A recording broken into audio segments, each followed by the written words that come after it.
Bueno, nuestro próximo ponente es Óscar Mateo.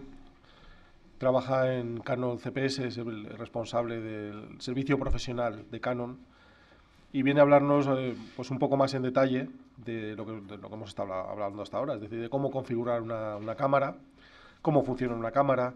Yo creo que es información de primera mano que vamos a obtener de un fabricante de cámaras, de una persona que las testa y que está todo el día con los equipos. Así que vamos a ver qué podemos obtener, qué información nos das. Bueno, la verdad es que me la ha dejado difícil, ¿eh? Después de haber visto lo que ha estado explicando José, ha explicado un montón de menús que habitualmente la gran mayoría de la gente ni sabe que existen. Es importantísimo lo que hemos estado viendo esta tarde porque ha explicado un montón de configuraciones muy técnicas de la máquina que además van a ser muy útiles a la hora de hacer vuestras fotografías y de trabajar con ello, ¿vale? Y nosotros vamos a intentar explicaros cómo cómo funciona la máquina para que entendáis un poco mejor esos procesos y así poder aplicar lo que José ha explicado, ¿vale? O sea, ¿por qué la máquina hace esto? ¿Por qué la máquina hace lo otro?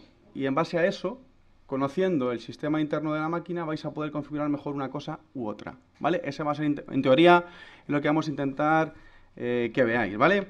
Por ejemplo, ¿qué deberíamos configurar en una máquina? Pues lo ha explicado un poco por encima José, ¿no? Lo discutíamos, bueno, lo comentábamos esta mañana comiendo, que la fotografía, ¿qué es? Pues dicen que la fotografía es pintar la luz. Una cámara fotográfica, como os explico ahí, es una caja estanca a la luz que alberga una película o un sensor digital, que es lo que actualmente se está utilizando. Hay dos maneras de hacer eso, ¿no? De pintar la luz. Una es utilizando el objetivo que enfoca los rayos de la luz. Ese es el objetivo. Y lo que sería enfocar, que es lo primero que debemos configurar, un buen enfoque. Y lo segundo es controlar mecanismos o dispositivos que hay dentro de la máquina para captar cuánta luz estamos registrando y de qué manera vamos a registrar esa luz, ¿vale? Lo que serían exposición y medición. Eso es principalmente las tres cosas importantes que debemos configurar una máquina. Enfoque, medición y exposición. Si os dais cuenta, nosotros decimos en la presentación que se han producido cambios tecnológicos importantísimos. O sea, de lo que veis ahí, lo que sería el dibujito aquí del lapicero, a lo que es una caja estanca, o esas que son las primeras cámaras reflex, a lo que hay actualmente, pues se han modificado tremendamente. Pero, o sea, aunque ha habido muchos desarrollos tecnológicos, la esencia sigue siendo exactamente la misma. O sea, lo hablaba antes con un compañero vuestro. Tiene un libro ahí de fotos de primeros del siglo pasado, del año 1900, y es exactamente igual. O sea, no ha cambiado. Las fotos siguen estando enfocadas, sigue teniendo su luz, sigue teniendo una exposición correcta. Han cambiado que ahora tienen color, que ahora se pueden hacer muchísimos más disparos, pero la esencia de la fotografía, que esté enfocada y que siga teniendo una exposición correcta, es lo mismo. O sea, es que han pasado 100 y pico años y sigue siendo exactamente igual. ¿De acuerdo? ¿Qué es lo que ocurre? Bueno, pues como os he dicho, lo que vamos a intentar ver es esto, ¿no? ¿Y por qué vamos a intentar explicar tecnologías, modos de configuración y las novedades tecnológicas? Bueno, pues por lo que hemos dicho antes, ¿no? O sea, pensar que la cámara esa reflex que hemos visto anteriormente hacía un solo disparo. Tenías que darle para atrás, venga, volver a rebobinar y hacías el siguiente, ¿no? Ahora ocurre esto.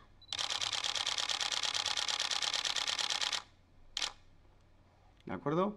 O sea, esta es una máquina, por ejemplo, que es capaz de disparar a 16 megas, que es el sensor, 110 fotografías consecutivas a 10 frames por segundo. ¿Vale? Intentar, en vuestro ordenador cuando lleguéis a casa, intentar abrir 3 fotos a la vez con el Photoshop. ¿Y cuánto tardaría en procesarlas? ¿Vale? Estamos hablando que es una máquina, que lo que habéis visto.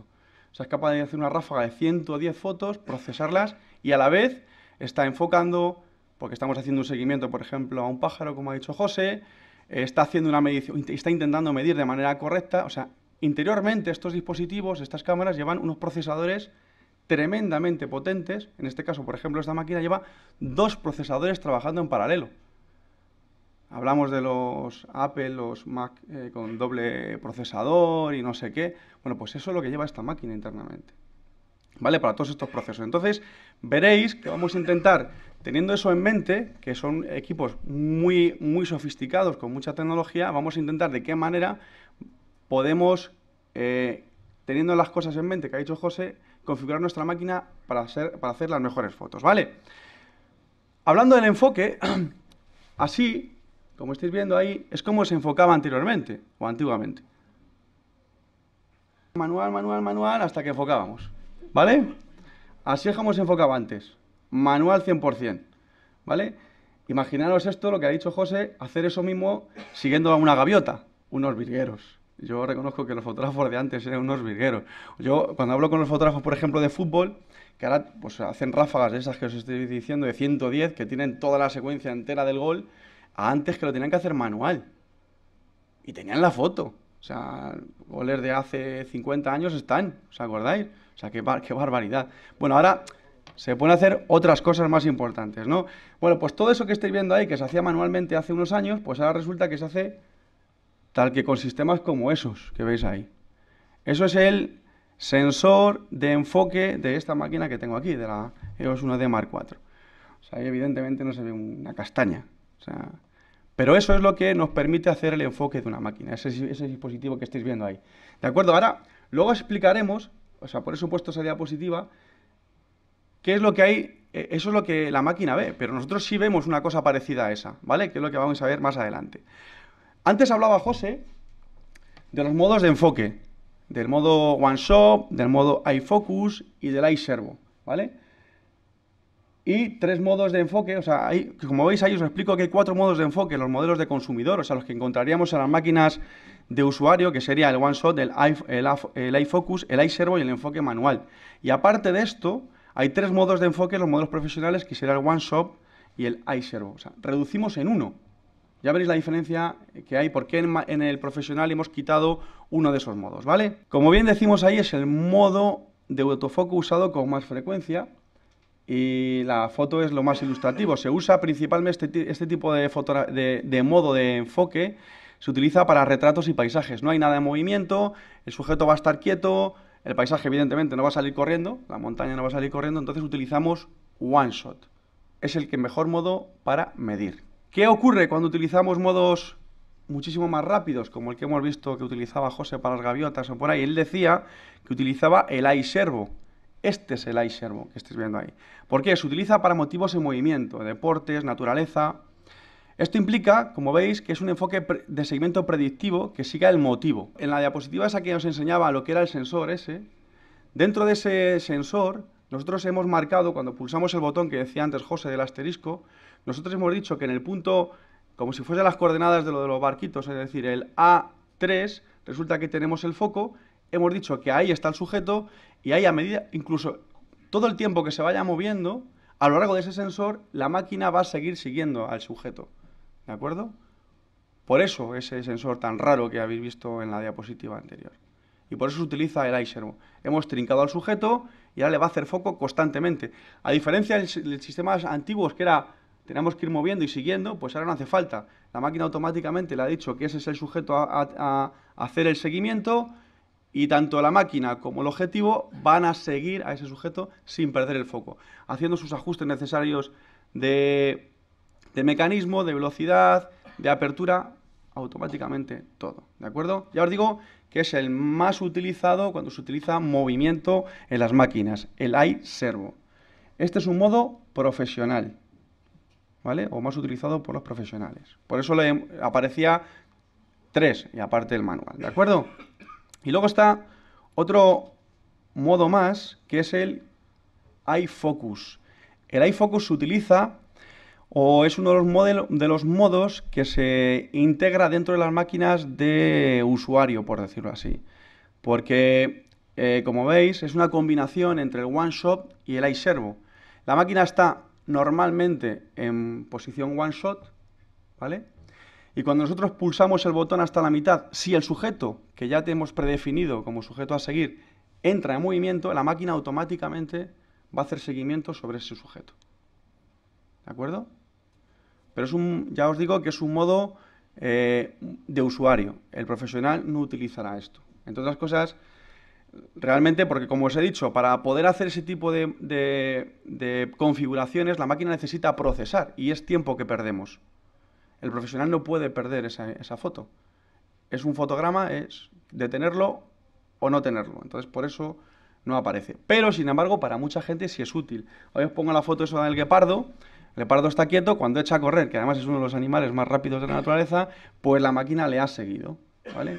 No, a lo mejor no tenemos el momento del arranque, pero tenemos toda la secuencia entera a continuación. Hay mucha gente que se queja de que las máquinas no enfocan, o que nosotros hemos enfocado a determinado punto y de repente no está el foco ahí.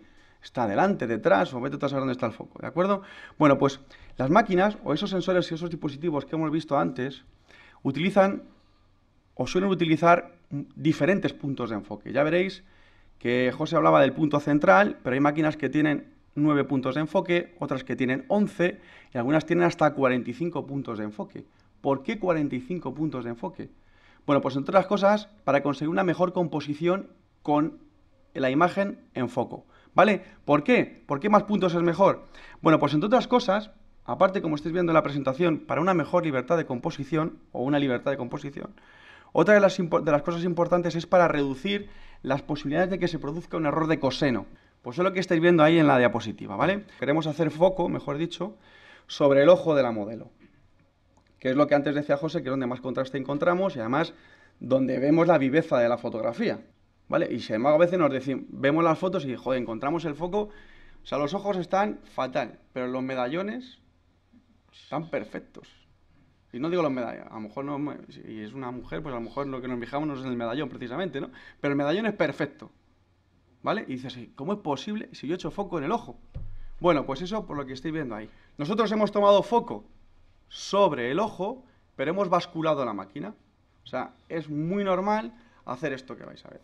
O sea, yo trinco sobre el sujeto, o sea, sobre los ojos, y de repente hago trancatrá para componer.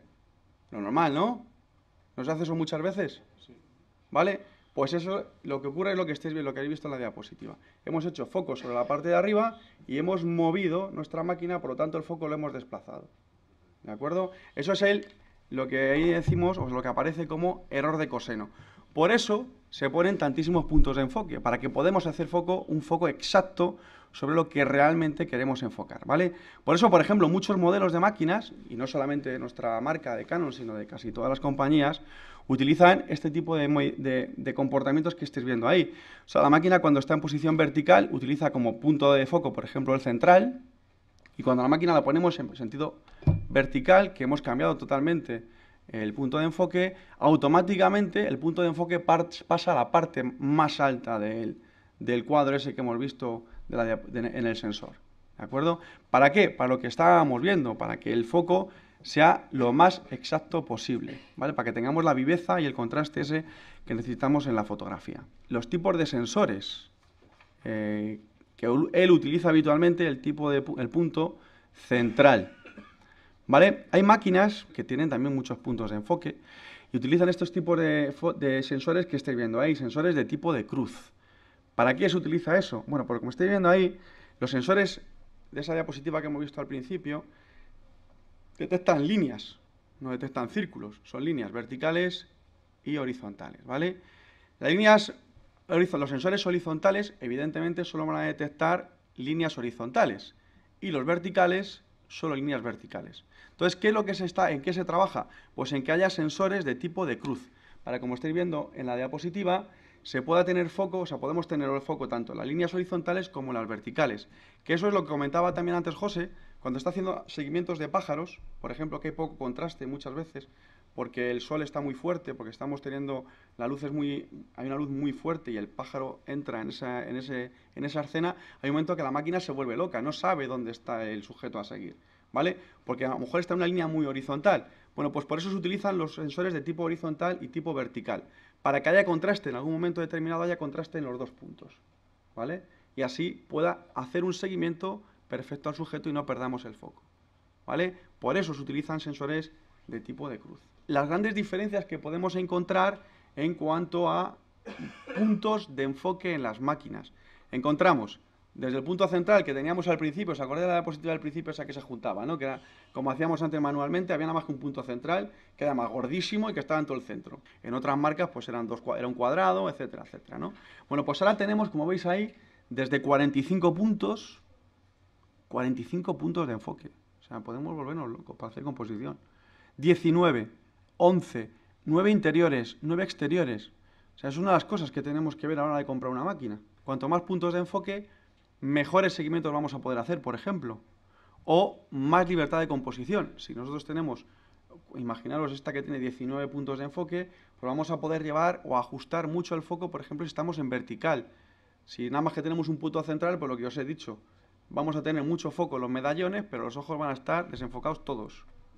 ¿Vale? Entonces es importante tener este tipo de prestaciones en una máquina y saber configurarlas. ¿Vale?